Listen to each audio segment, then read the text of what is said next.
In 1996, John Howard, Australia's Prime Minister of the day, announced a National Firearms Register. Here we are, nearly 30 years later, and we're still without that National Firearms Register.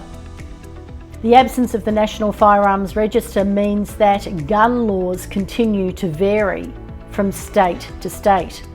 And while the 1996 buyback scheme removed 650,000 firearms from circulation, we have more than 800,000 more guns in Australia today than we did back in 1996.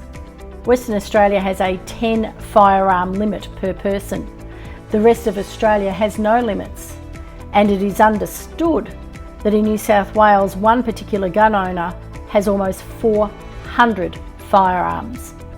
And while under 16s are about to experience the impact of a social media ban, there's no such ban when it comes to firearms. There are questions being raised about the Port Arthur investigation itself, with reports that multiple guns were found and bullets and cartridges not used for the killing of those unfortunate people, but separate bullets and cartridges, and one gun in particular found on the scene that wasn't used.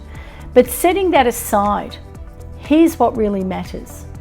How are we getting ready access to so many guns when 30 years later, as we said, we have nearly 800,000 more than we did 30 years ago?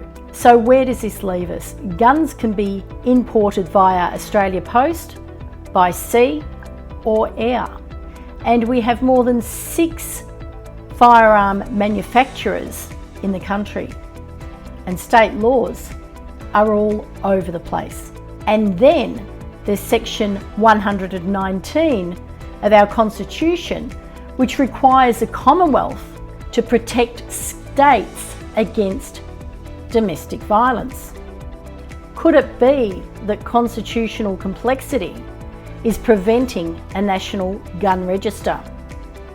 Or is it possible that John Howard's National Firearms Register was an overreach right from the outset? These are questions Australia is still yet to find answers for nearly 30 years later. I'm Cheryl Lacey. Until next time, stay curious and be courageous.